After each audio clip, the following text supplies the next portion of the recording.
Welcome back to Movies Are So Back, the YouTube movie review channel where I, Ethan Simmie, ask the question, are movies so back? We continue forward to the penultimate episode of Severance, episode 9, titled The After Hours. I have thoughts, I have feelings, and I don't know... I don't know if I feel good about them. We are nearly done with the entire season 2 of Severance. We have one more episode to go, episode 10, the finale, which I am legitimately excited for. I'm hoping that we get some big answers to some big questions. But up until now, I think I'm a little bit colder on Severance than most. I'm souring on this season just a little bit. I feel like we're in a little bit of a Severance rut with episode 7, 8, and now 9. And I don't know what is making me feel that way. I don't know if that's a me thing or a Severance thing, but I don't know how we're doing right now. I have a few things that I want to quickly discuss about episode 9. Of course, spoilers are ahead.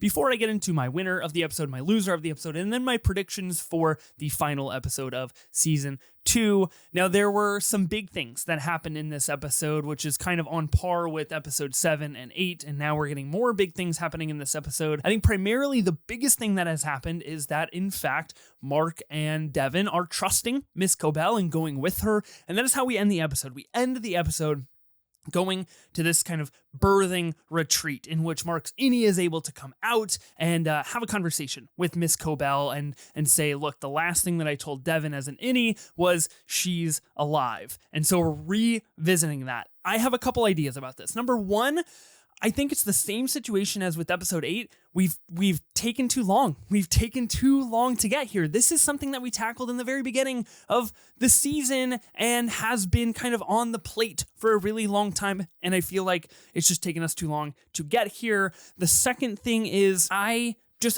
thought we could move this along a little bit faster, to be honest. And I understand the penultimate episode, right? We're having our kind of two adversaries come together. We're pressed for time. We've got to finish the Cold Harbor file. It's only at 96%. And then episode 10, we finally get the action. I get it. It's very standard television.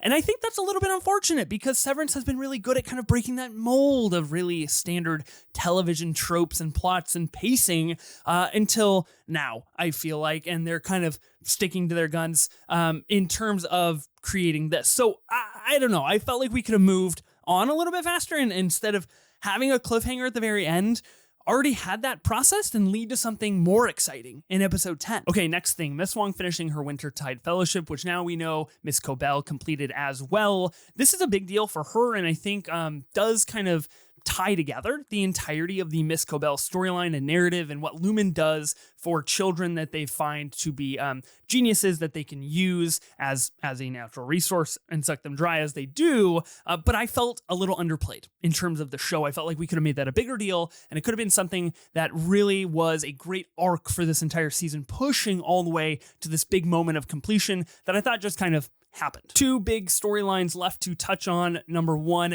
Dylan proposing to his wife as an Innie and then quitting his job at MDR. I thought this was huge, and I actually thought this was great. This was the storyline and the arc that I wanted more of during this season that I think we just didn't get enough of. I thought could have really been played up. I do love what Ben Stiller and the creative team are going for here of this idea of Dylan's kind of having an affair on his own wife with his wife, which I think is fascinating and an interesting look and idea of a dichotomy of a personality and who we are, who we used to be, who we think we are. I love all of that. Again, I just personally feel like we didn't spend enough time on this, and I would have loved to spend more time on this, though. I recognize Zach Cherry for pulling out the stops here in this episode as Dylan. I thought he was great, and I thought he exhibited kind of a new level that we really haven't seen Dylan get to. What happens to Dylan in the final episode?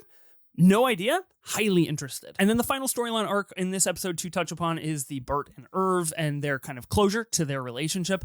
I know I sound like a broken record, and please don't take a shot every time that I say this, but I just felt like it was underbaked, and I felt like it was underutilized and undertold. I feel like their relationship, the Dylan storyline and arc, and then the Miss Wong storyline and arc, I feel like we visited these things 3, maybe 4 separate beats throughout the season, and now we're getting this really big closure, especially with Irv and Bert, the train station, Bert kind of seeing him off and saying, look, I have to get you to safety. I have to know that you're okay because Lumen knows that you are investigating things and I want to make sure that you're okay. We can't kiss. We can't do this. And very sad, of course, says he's never had anything like this. And I think emotionally, that moment of closure does work. It is successful, but I feel like the storyline was just too few and far between. And unfortunately, one of my fears going into the season was that we would be too splintered in terms of storylines. And to me, it feels like we did end up doing that and not everything got serviced the way that I think it should have been serviced. Episode 9 was good, but I honestly am just a little bit less interested in where Severance has been going these last few weeks. And I think for me personally, it really boils down to one thing, and drop a comment below and let me know why I'm wrong or what I'm missing here. But it's that we're asking too many questions and we're not getting enough answers. And I know I've said this before on other reviews of other episodes, but I feel like that was the magic of Severance Season 1 is like we were asking a lot of questions and we were very mysterious, but we were also very focused and we were very tight about doing that and answering those questions and discovering the world of Lumen. And now in Season 2, we are very splintered, we are very spread thin, and we are still asking a lot of more questions. There are so many things that have been piled on that we're just not like getting answers to. We of course have episode 10 that I assume will answer a lot of these questions. It is just over an hour in runtime. I don't know how we're going to answer all of these questions. I don't know. I'm sorry. Okay, let's do the winner and the loser of this week's episode. Last week, I did a double review of episodes 7 and 8. So the winner for both of those episodes was, in fact, the director of 7, the cinematographer of 8, Jessica Lagagne. Incredibly beautiful episodes. The winner of episode 9 of Severance is Dylan.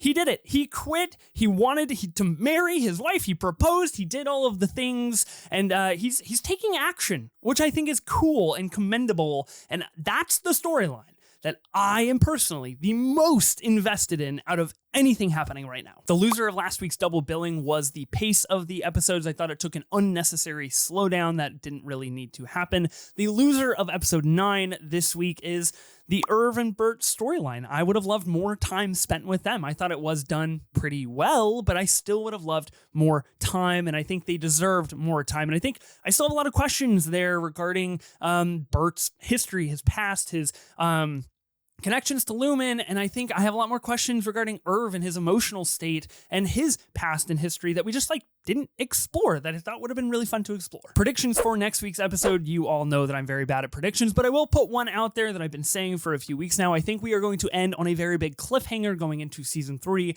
and that cliffhanger will in fact be Mark and Gemma locking eyes, realizing who each other are, and moving past this massive hurdle and barrier that we've been trying to get to all season long of the relationship of Mark and Gemma. And then I think that'll kind of catapult us into season 3. Is TV so back?